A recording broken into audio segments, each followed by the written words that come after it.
الحمد لله رب العالمين، والصلاة والسلام على سيد الأنبياء والمرسلين وعلى آله وأصحابه أجمعين، أما بعد۔ اگر زندگی میں مشقتیں ہی مشقتیں ہیں، ہر کام میں رکاوٹ ہے،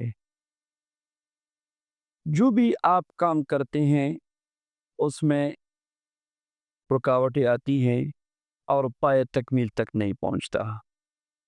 آپ کاروبار کرنا چاہتے ہیں، خسارے پہ خسارہ ہے۔ آپ گھر بنانا چاہتے ہیں، اسباب میسر ہوتے ہوتے رہ جاتے ہیں۔ آپ بچوں کی شادی اور رشتوں کے متعلق پریشان ہیں کہ پہلے تو رشتہ آتا نہیں، اور جب رشتے کی بات چل پڑتی ہے تو ادھوری رہ جاتی ہے۔ آپ اس بات سے پریشان ہیں کہ لوگوں کو پیسے دے دیے، اب واپس نہیں کر رہے،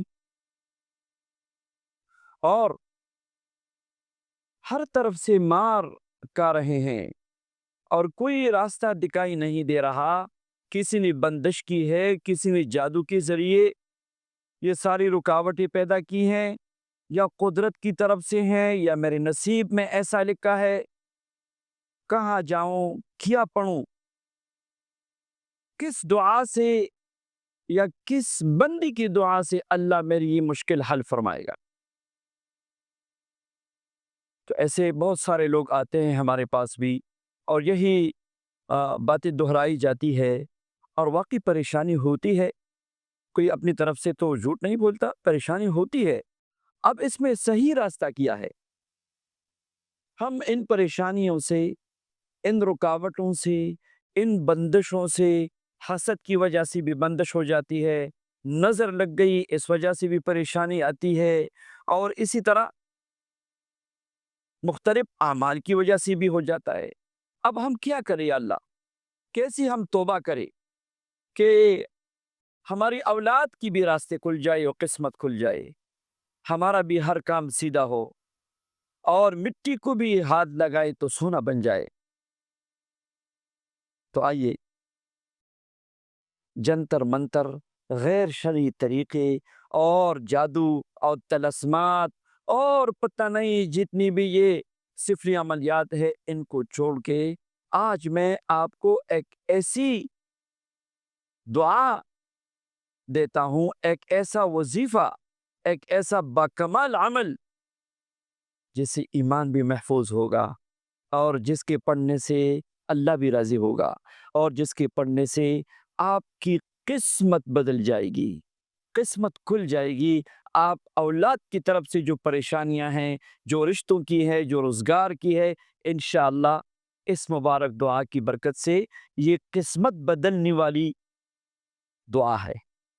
ایسا وظیفہ عملیات کے میدان میں، ایسا عمل کہ انشاءاللہ چند دن پڑھنے سے، آپ تجربہ کر کے دیکھ لے تو انشاءاللہ زبردست اس کی برکت ہوگی۔ دن میں بھی پڑھ سکتے ہیں، اور بہتر تو یہ ہے کہ آپ تہجد میں پڑھ لیں۔ اگر یہ بھی نہیں کر سکتے تو عشاء کے بعد یا دن میں کسی بھی وقت آپ بیٹھ کے اس مبارک دعا کو 313 مرتبہ پڑھ لیں۔ انشاءاللہ چند دن اس دعا کی برکت سے قسمت کھل جائے گی، اور واقعی تقدیر کو ٹال نہیں سکتی مگر صرف اور صرف دعا۔ تو یہ ایک ایسی مبارک دعا ہے جو تقدیر کو بدل دیتی ہے۔ آئیے، یہ حضرت ابن عباس رضی اللہ عنہما سے روایت ہے کہ نبی کریم صلی اللہ علیہ وسلم رنج و مشقت کے حالات میں یہ دعا پڑھتے تھے۔ آپ بھی پڑھیے، لا الہ الا اللہ العظیم الحلیم، لا الہ الا اللہ رب العرش العظیم، لا الہ الا اللہ رب السماوات ورب الارض رب العرش الکریم۔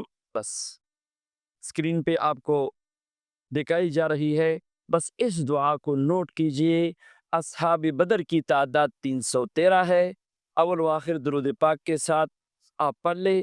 اگر آپ 313 نہیں پڑھ سکتے تو 2-4 مرتبہ، 7 مرتبہ پڑھ لیں۔ انشاءاللہ جب آپ خلوص نیت سے توجہ کے ساتھ پڑھیں گے اس کا اثر آپ اپنی زندگی میں دیکھیں گے۔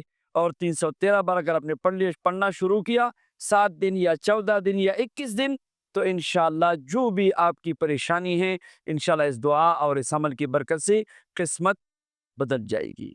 اللہ تبارک و تعالی ان مبارک کلمات کی برکات ہم سب کو نصیب فرمائے، آمین یا رب العالمین۔